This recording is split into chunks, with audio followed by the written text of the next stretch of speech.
Welcome to the Cemoh Marketing Podcast, where we interview business owners, leaders, or marketing professionals to find out their lessons and stories for success. So welcome to the Cemoh Marketing Podcast. Cheryl Hayman, you are somewhere on a farm with roosters crowing in the background.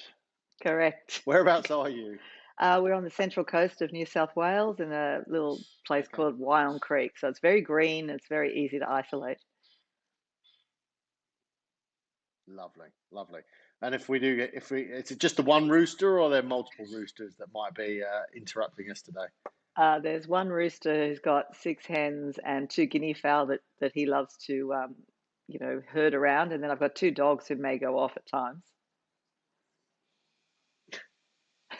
What was the rooster's name? Well, we've called him Robin because my husband thinks he's a bit like Cock Robin. He thinks he's king of the roost, So he's very large and he's very upright. So he walks around like he's the king. So we call him Robin. Fair enough. We might have to if he makes too much noise, we'll have to use him as the promotional picture for this podcast, and he can take center stage of the podcast as well. Let's start by sort of finding out a bit about you. Obviously, you've had a long career in marketing. That's evolved into a board career, which is what we're going to largely focus on today. But give us a bit of an overview about your marketing career and about who you work with and what sort of things that you were, what sort of companies you were working for. Sure.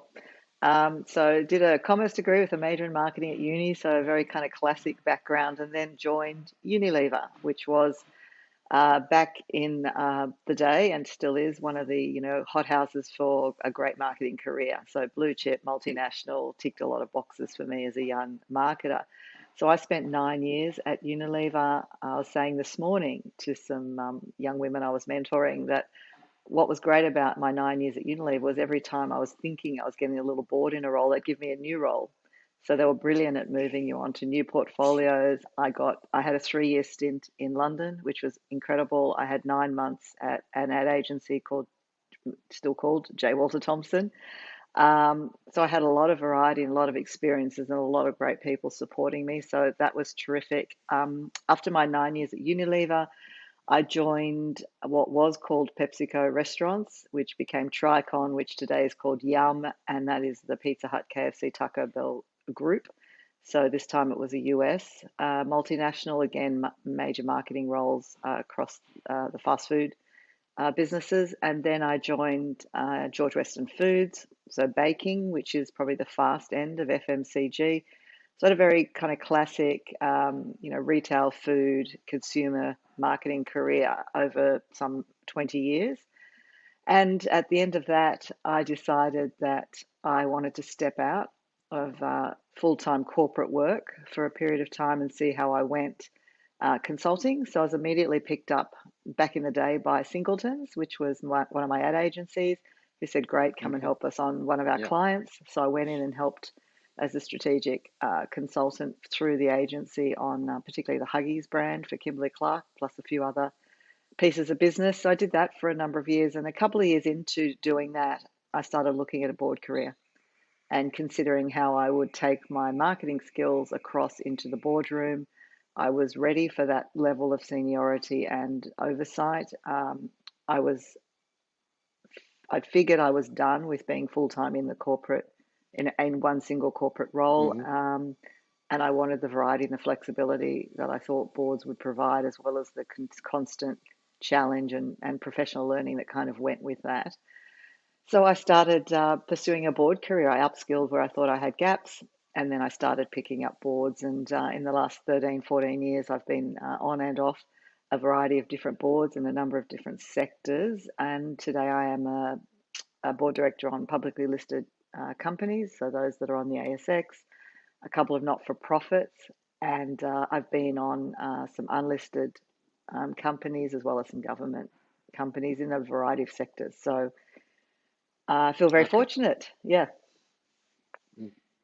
We'll talk about the board stuff in a minute. I just wanted to sort of touch on the marketing stuff. Obviously, when you look back at what you were doing at Unilever when you sort of first joined them, and now I mean, I guess, people who have been in marketing don't necessarily ever let go of their marketing roots. Yep. You don't stop thinking about marketing, on a day-to-day basis.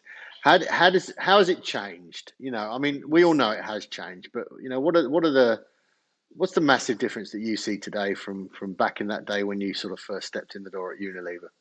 Yeah, well, back in the day, I mean, we didn't have email when I started work. We didn't have websites, and we didn't have technology like we do today, right? So that was in the very, beginnings. Mm. So I was there when we got email and we stopped having as much paper, and then we started having internets and other things.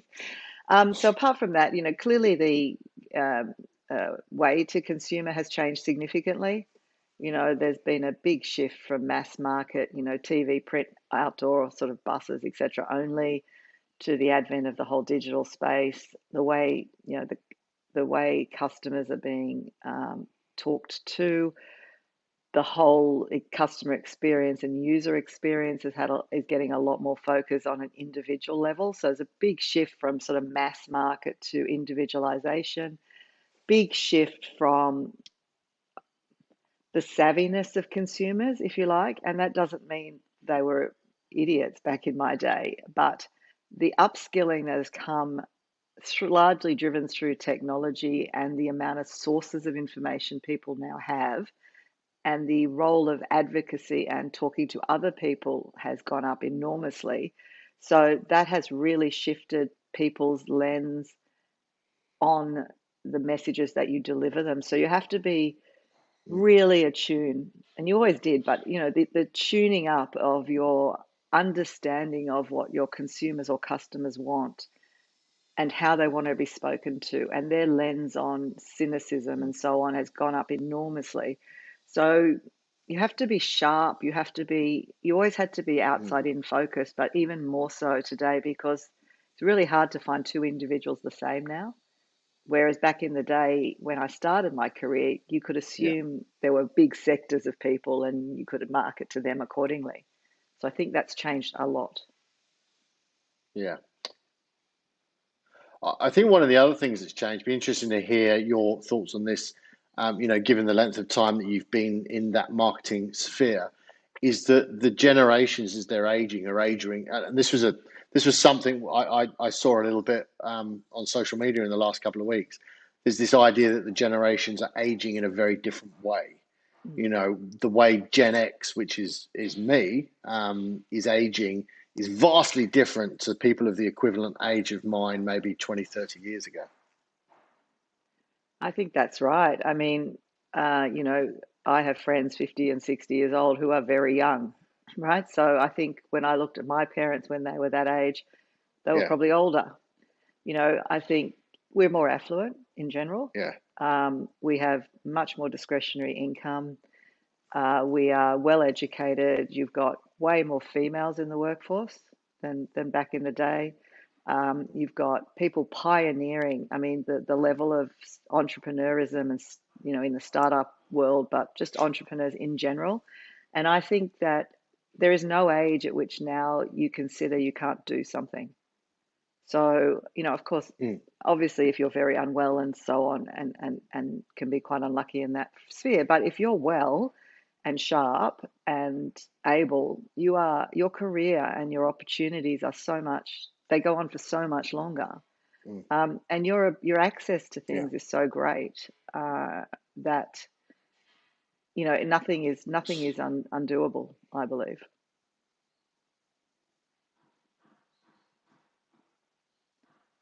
And the other thing I'd say is our relationship with our children is different to the way, say, my parents' relationship with us was. Yeah, yeah. The your experience sitting on those boards that you have now, obviously you have the benefit of looking back at your career and how business has evolved. What are those boards that you're sitting on now? What are they planning for? What do they see happening in the next? Because I think you mentioned a couple of ASX listed boards. Hmm. There must be smart people. Well, I assume there's smart people on these boards, Yeah. but they must be thinking ahead 10 years, 20 years time. What do they see as the evolution of business, post COVID and post pandemics? How Yeah. do they see it all changing?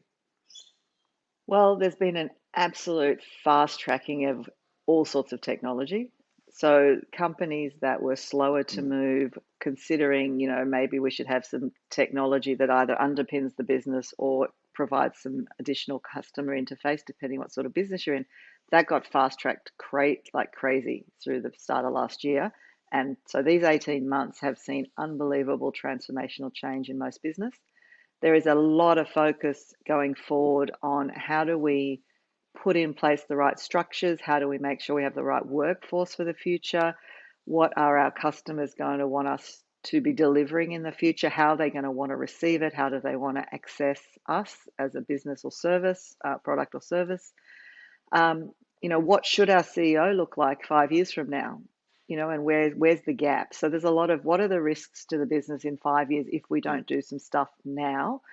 And how do we literally culturally change this organization to be future fit, future ready? So a lot of it is through tech, but just understanding what sort of tech yeah. and being ready to evolve your tech is an enormous piece. And coupled to that right now is the enormity of the cyber breach and data breach issues that are out there.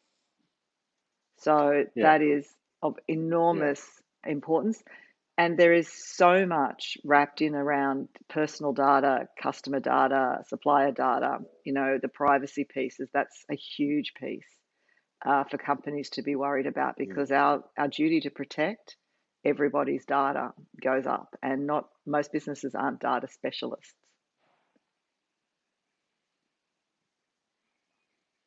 yeah.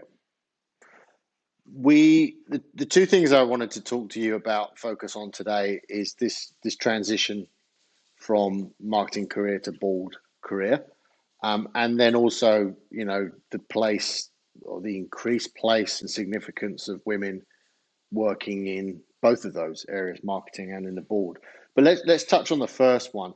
You kind of you mentioned in your sort of introduction, you've done the marketing career, you ticked all the boxes, you know, fantastic achievements and everything. Um, and I suspect there's a lot of people that think the same thing out there.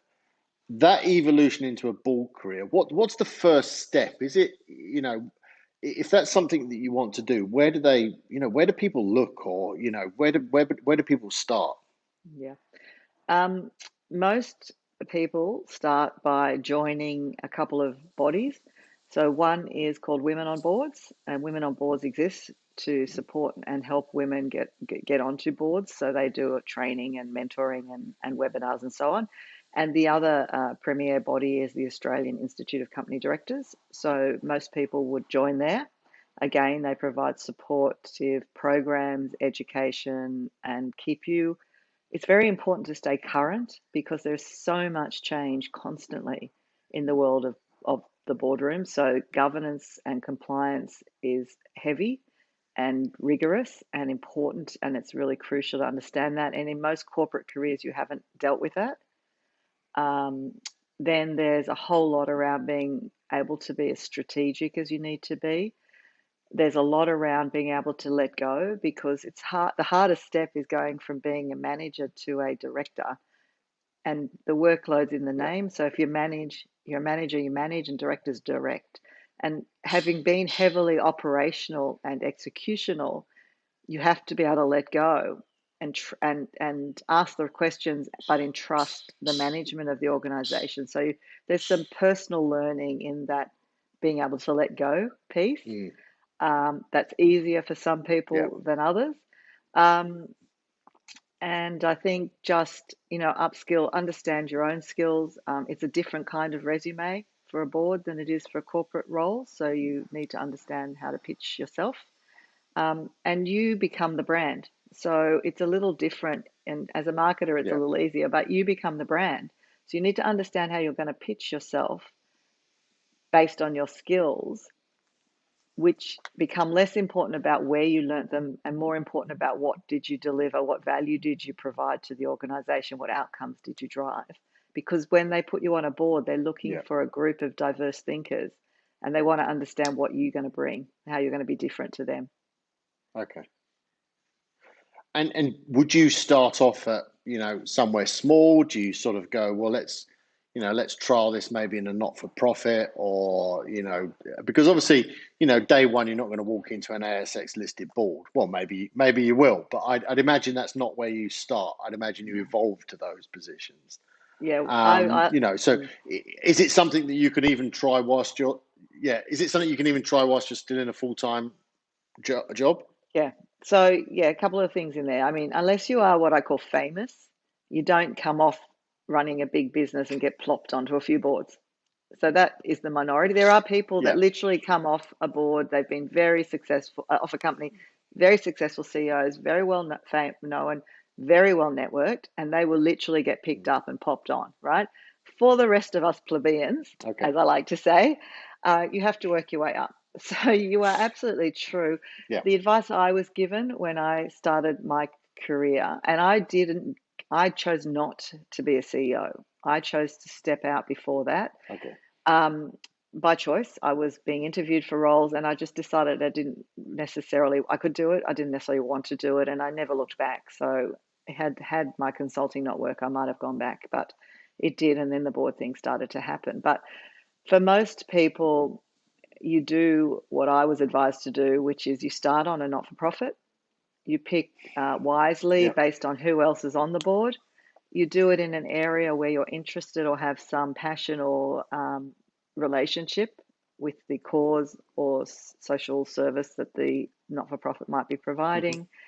It could be a school. One of my first boards was a school board, but it was a non-parental school board. Okay. And you look at who's on it. Look who you can learn from. Look at what you're going to do. So that was really good advice. The other part of that question is, there are two ways to do it. You either jump off the cliff or you plan. So I kind of jumped off the cliff because I'm pretty decisive, and I just thought, one day I went from, I think I might leave full-time work, and the next day I'd resigned and told them and worked my way through that. And then I thought about boards. Most people I mentor today who are in corporate roles thinking about boards, I say to them, if you can do one while you're in your corporate role, then that's really good. And if you can do a not-for-profit while you're still being paid a reasonable salary, even better. And then when you step out, you've already got some cred as a director, and you'll have, created a little bit of a network, join these organizations, do some upskilling, and broaden your skill set while you're in your job. So, there are other people that jump off the cliff like I did, but most people these days start, because a lot of them start. I was relatively young when I stepped out, actually. That's happening more and more now. So having the ability to still earn some money while you're starting your board career, because you don't step out of a full-time job. Most people don't step out and earn anywhere near what they earned in their real jobs before that. Well, that sort of brings me to the next question is, you're becoming a board member, and I know this is one of those, how long is a piece of string? But, what's in it for you? I mean, obviously, aside from the prestige, but, time commitments, what's a board expecting of somebody? Is it, what sort of time? How much are they paying you? Are all the not-for-profits, are you doing that voluntarily? How does that all work? Yeah, I think about 15% of not-for-profits do pay a little bit nowadays. The government boards pay, but it's small, and often it's a per diem. It's not a lot. I mean, per diem, it might be 13 grand a year. Like, it's not a lot of money by most people's lens if they've come out of a corporate job, even mid-level corporate job in Australia.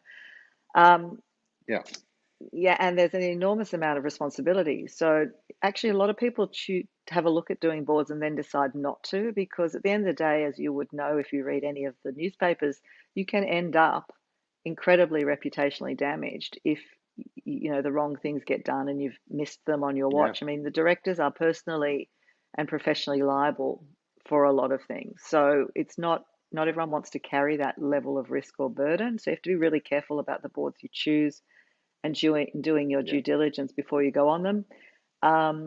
And they have lots of challenges. There are lots of stakeholders you're trying to manage for and so on. So there's a lot of responsibility and accountability. You know, the board chair is usually paid at least 50% more than the directors because the role is requires more work. Most boards meet, once a month. They might have an additional strategy day, and then there's work in between. So you're probably looking at a day a week per board in terms of average amount of workload. If there's a emergency or a pandemic, it becomes 24/7 for periods of time. So you have to have enough capacity Yeah. in your board portfolio. So they're really cautious about people when they say there's a phrase right now about overboarding.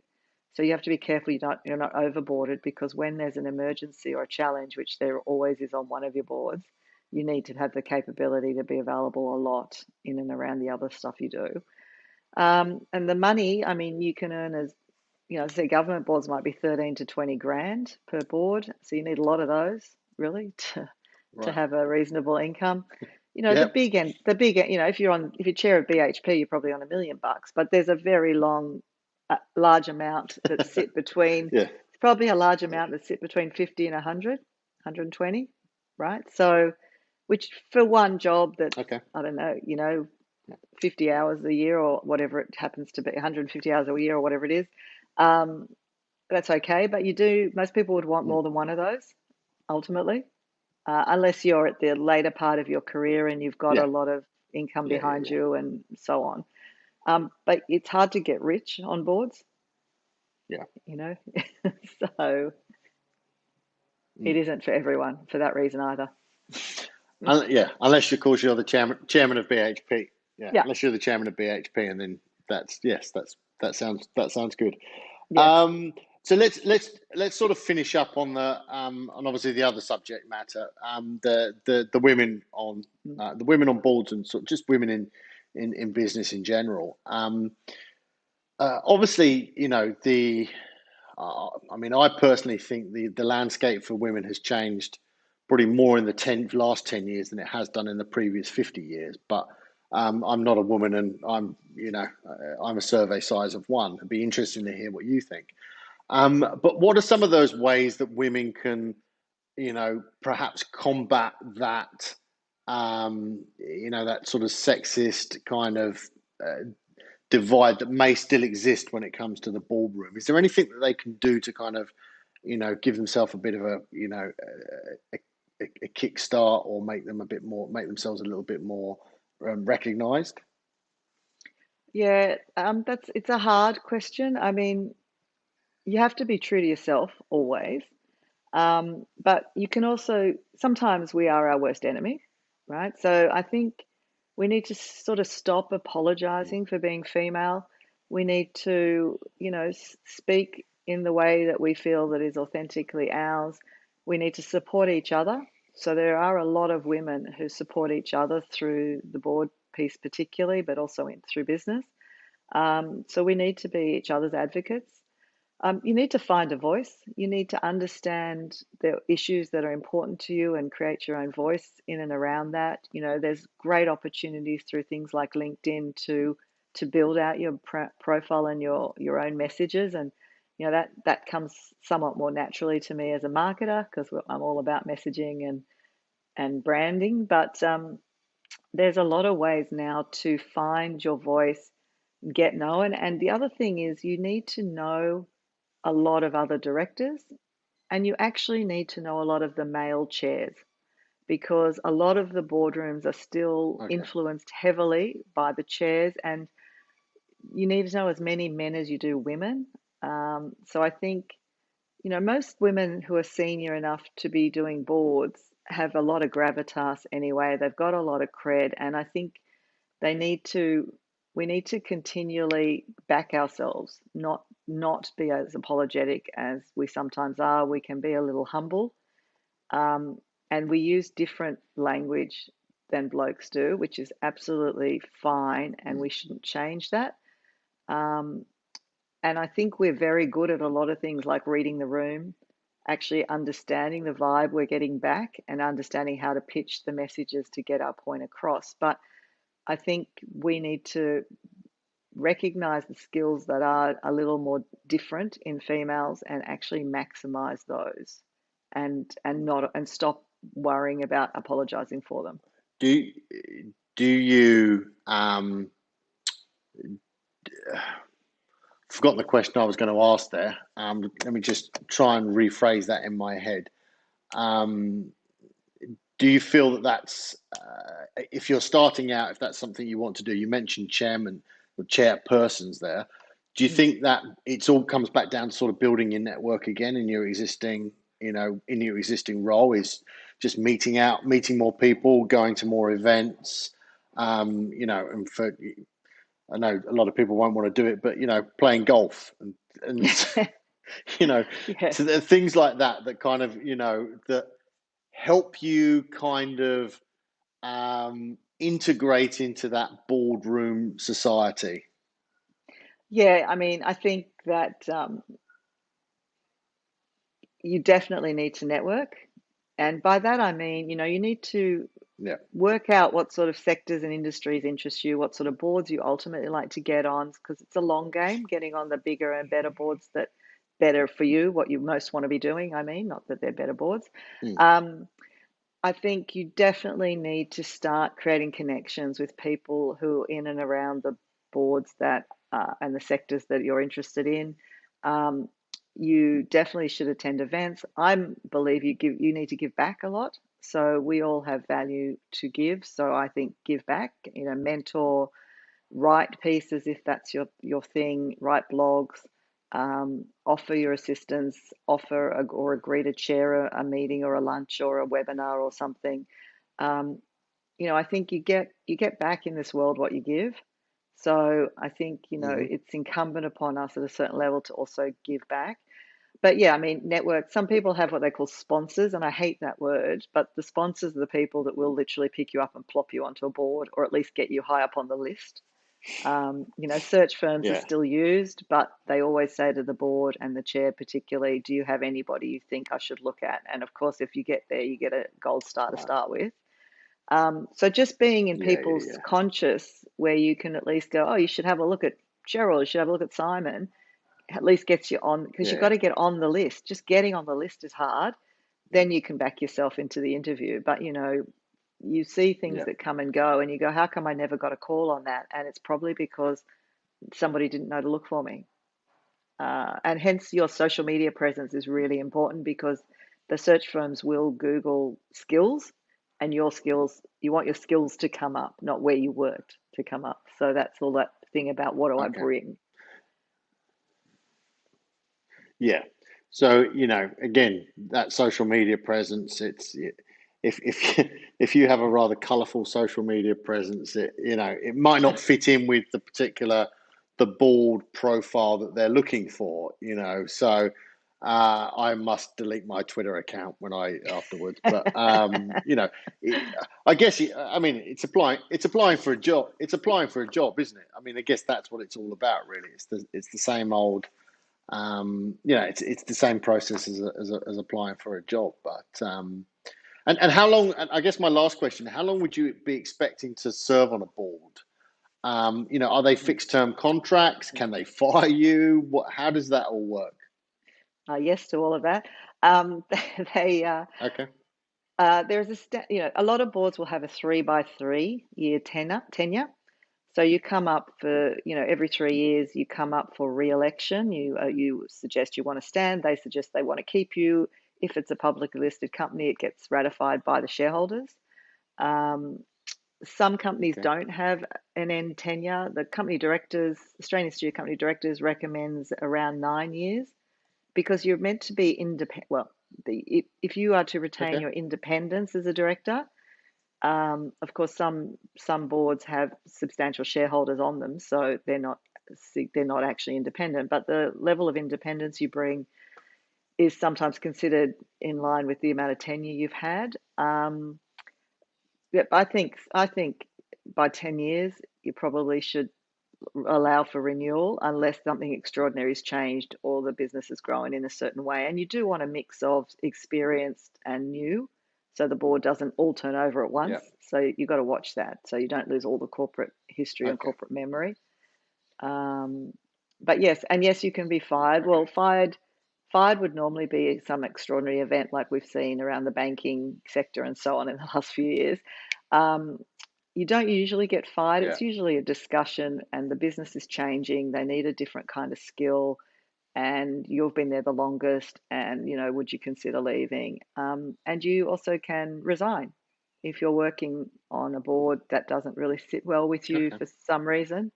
You can let the chair know that your intention is to resign, or if your portfolio grows and you just got too much going on, you might step off.